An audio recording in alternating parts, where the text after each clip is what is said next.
two, one. Hello, everybody. Welcome to the Joining the Dots Startups Network. I'm Carl, and today I have the pleasure of speaking with Raluca Crisan. Raluca, how are you doing? Hi, Carl. Yeah, very, very good. Very well, thank you. Thanks for having me on. Yeah, Your you're show, welcome. yeah. So, do you want to just start by telling everybody a bit about the company you work for, that you founded, and what they do as well? Yeah, sure. So I'm a data scientist, that is my background, and currently I'm a founder of a company called Etiq. It's a platform that helps essentially with machine learning testing and monitoring. And our kind of specialist niche is around bias and fairness. Okay, interesting. So yeah, we're going. Okay, everybody now knows we're going to talk about machine learning. We're going to talk about artificial intelligence. And I think, this interesting topic, which I'm always very involved with many companies, is, how are things going in the world of, when you've got an emerging technology like AI. It's a bit reminds me actually of IoT. In the back in the day, people were saying, well, Internet of Things is going to be massive. And people have been saying AI is going to be massive. What's your experience of where companies, where your clients are at with, adopting AI, and how's that going at the moment? Yeah, and also we definitely see some very positive signs. I think we see more adoption, companies moving more quickly. We see companies that you wouldn't necessarily think of as technology hubs doing it. So we're kind of quite impressed by what we see in this area. Unfortunately, like with anything, with everything, we also see a lot of issues, issues all over the shop. For instance, if you have,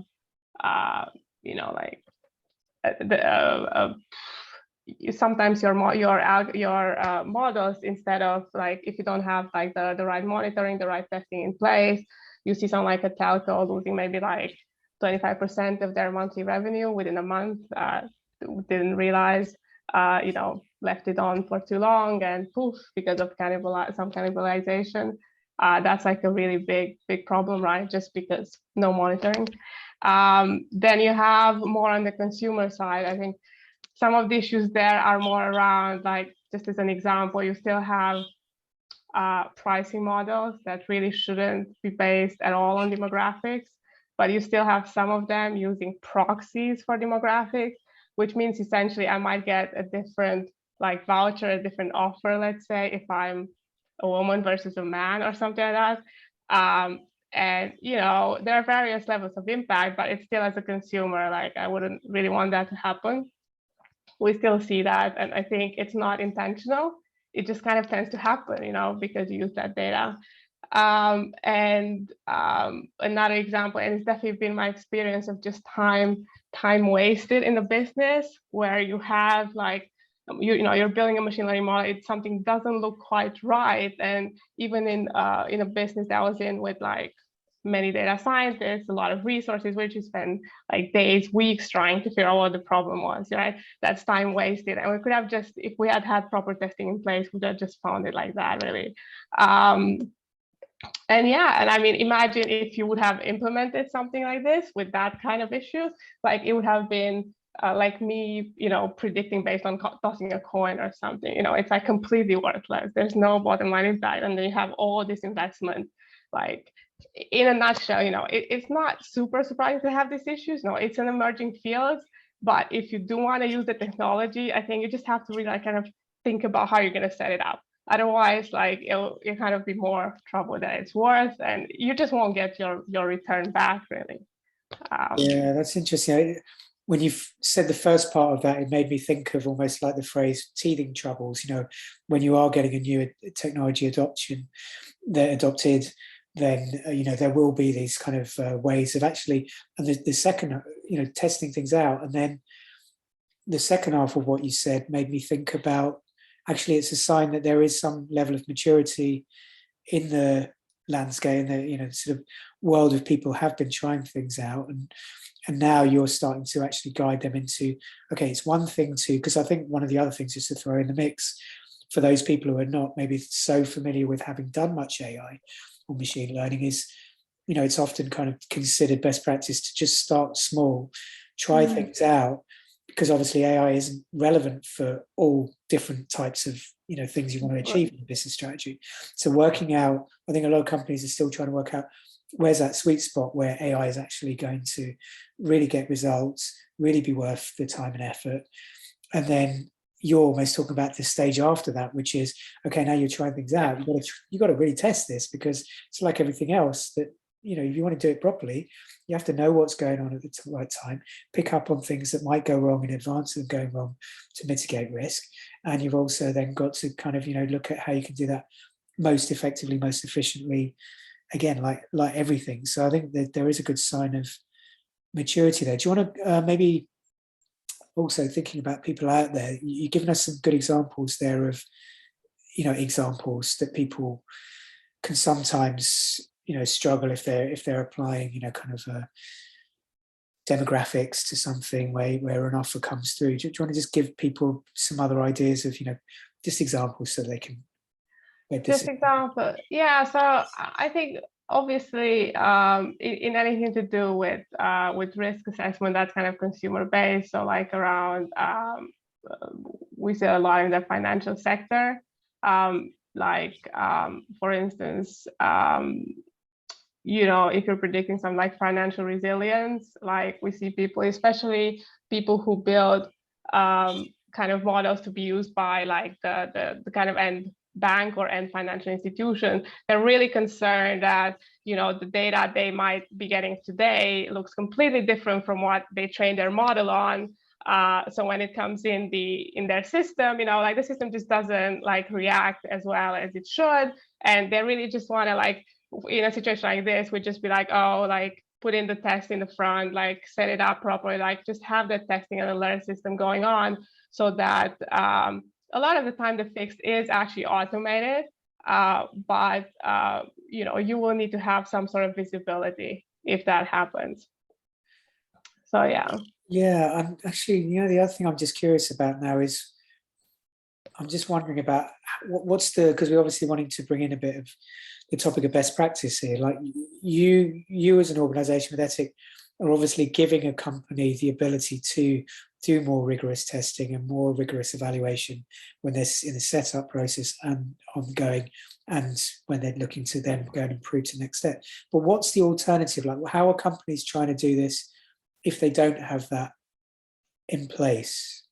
Yeah, of course. I think with best practice, I think maybe it's worth just starting a little bit like from the decision making, because I think a lot of what we see in the space, a lot of the challenges are at that level, literally like the decision making kind of at the top.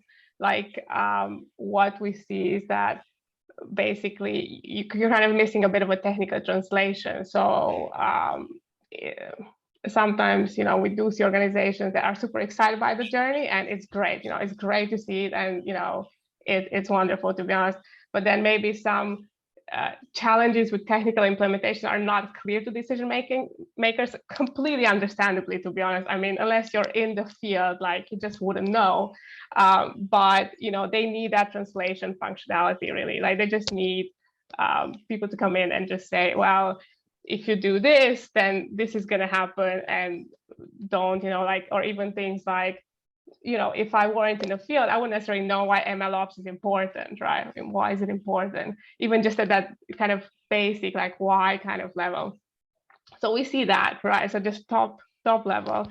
Then moving a little bit lower, we also see, and like, I guess we've all kind of been there, like usually the organization that is starting to adopt these technologies also kind of pairing this with like a recruitment drive.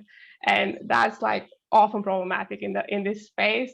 And again, there needs to be like, we've been there setting up teams, and I think there's no shame in kind of asking for help when that happens, because it's hard to recruit at that level. It's hard to recruit the technical lead that will recruit everyone else, right? So usually you do need a bit of interim help, to be honest. Like I'll be honest, we do see that, and like we kind of in our conversation, like, well, we would be helped if there was a little bit more on that side, from a corporate point of view. And then I guess moving more in the detail, like you're saying, testing and monitoring, there's nothing crazy about it. Like if you have a normal software system, you would test it, you would monitor it when it's live. There is nothing kind of fundamental, there's no rocket science here. But the only difference is that with machine learning, with AI, there are some literally machine learning specific problems that appear. And what you have to do is that you test for those problems, right? And AI, it's a bit more sophisticated. You know, the results are, you know, the confidence levels are not as high as in like regular software development. You can still test for it, you can still monitor it, and you know, let me maybe you know, there's things like bias, explainability, robustness, drift, right? Like the example I gave about data changing, you know, changes over time. There's nothing you can do about it, but you can still test for it, right? Because it's going to impact your outcome. So there are all these different areas, and you just need to kind of, you know, test and monitor them, really. So that's in a nutshell. And yeah, I mean, I don't, yeah, there was one thing, I guess it's less about best practice. I guess it's more about,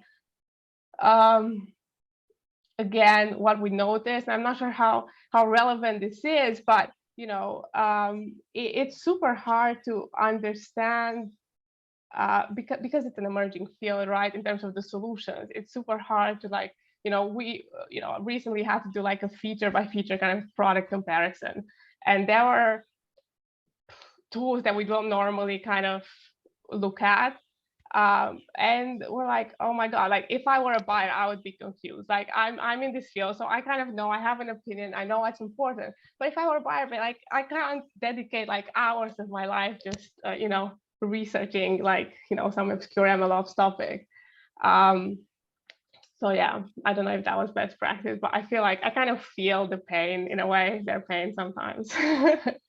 Yeah. I think, well, it's having some guidance in the early stages, and it just some extra support, because you can't. It reminds me very much of a very common thing that all businesses go through, which is just if they're trying to do everything themselves and learn everything themselves as well, then it's just an inefficient use of time and resources quite often. And if they, like you mentioned earlier on, this idea of just there might be a certain phase and time where you get more support to get something off the ground.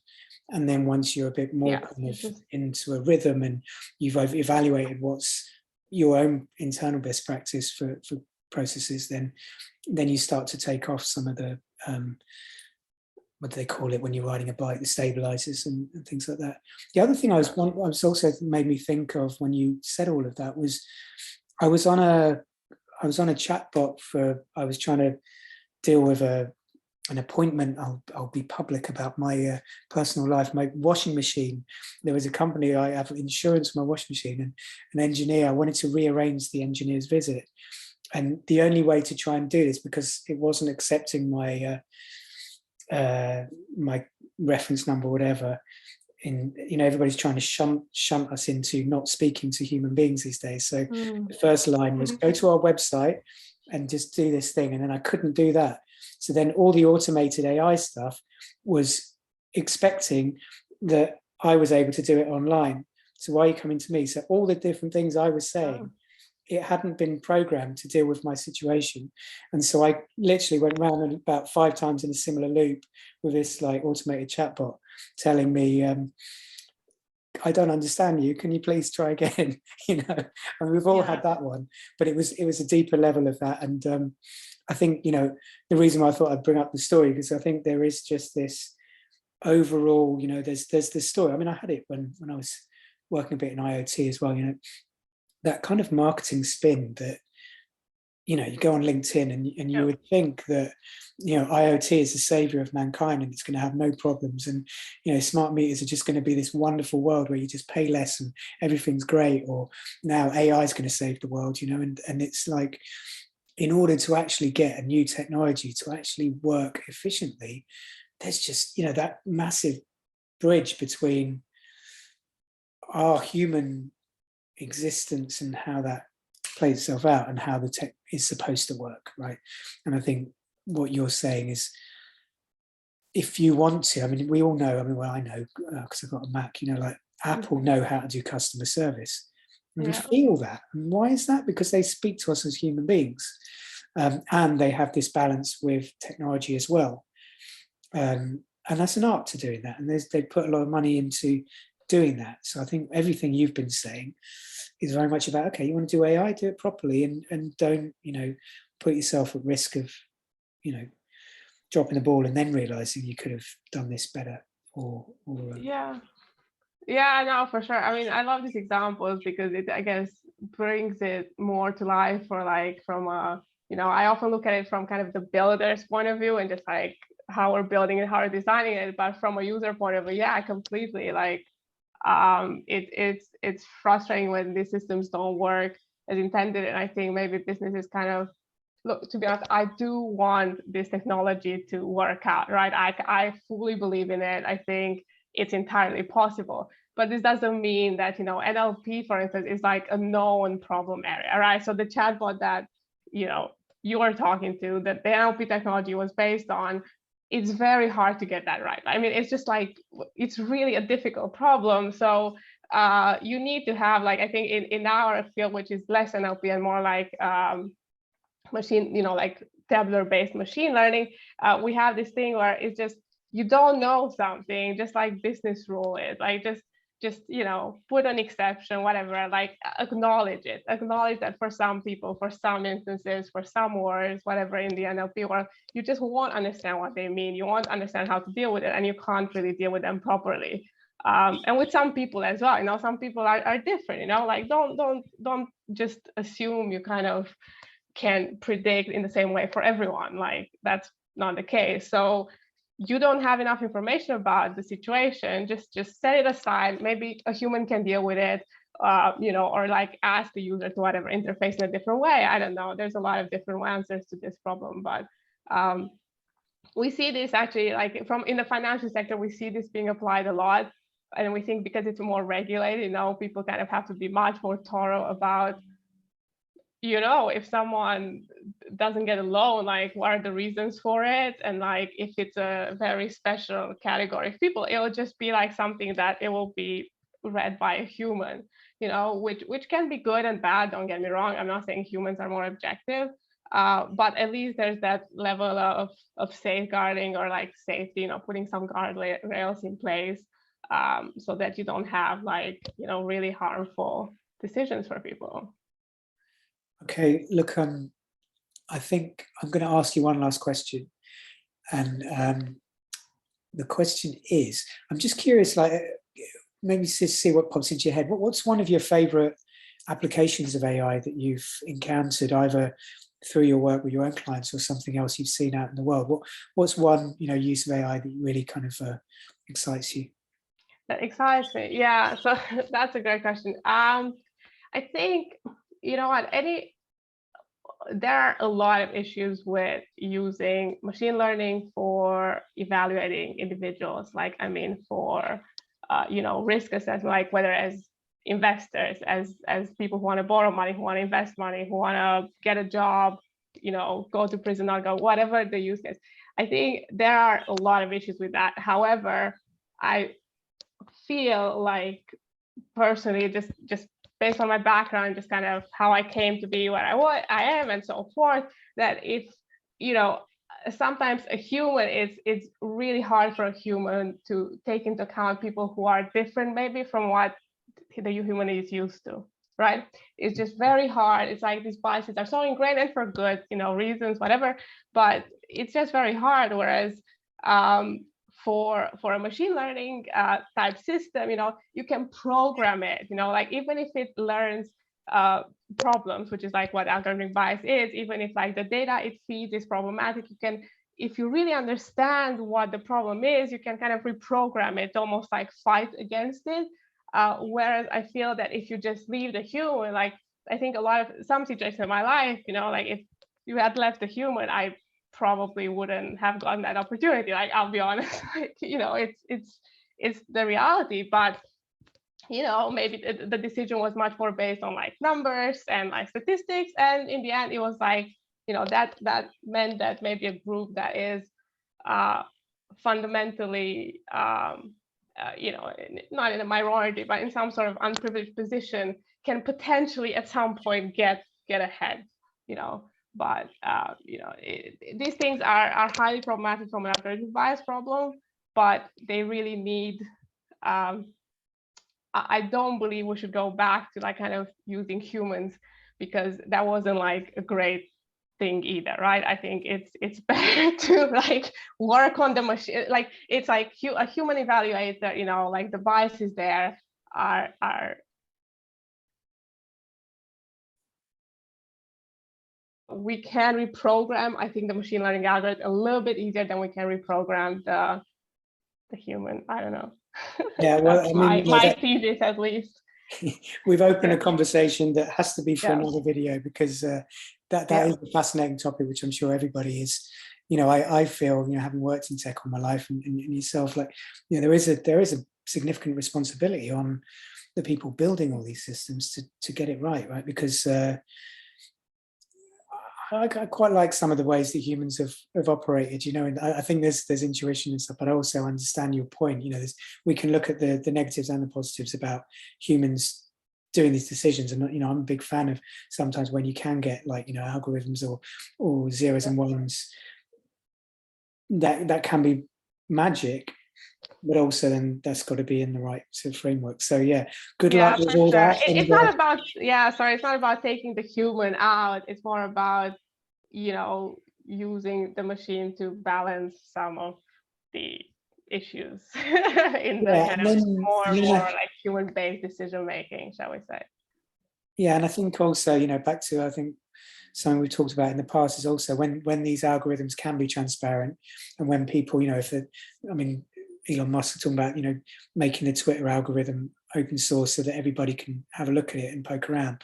That then I think you can also harness a broader hive mind that can also stabilize some potential bias in the programmers who are, you know. Yeah, for sure, 100%. I sorry, I know we it's kind of the end, but yeah, 100%. I think in what we're doing, and I think in our ethos and just what we're building, like a lot of the stuff is around getting more different kinds of people to kind of contribute to literally to test for bias, right? That's like, you know, a basic thing, but why can't that be crowdsourced? Like, why does it have to be one institution, you know, or one big company that just says these are metrics, or one research area there, you know, researchers are of certain, you know, background, whatever.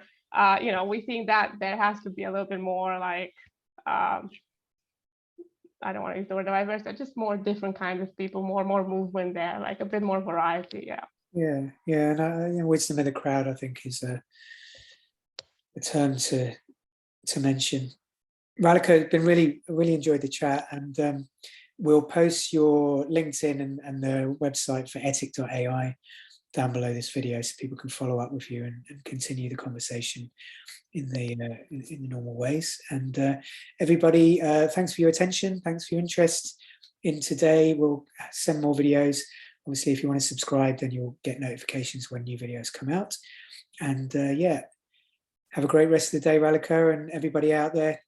Keep on chucking, and we'll speak soon. See ya. Thank you too, and yeah, great chat. Yeah. Cheers, Raluca. Okay.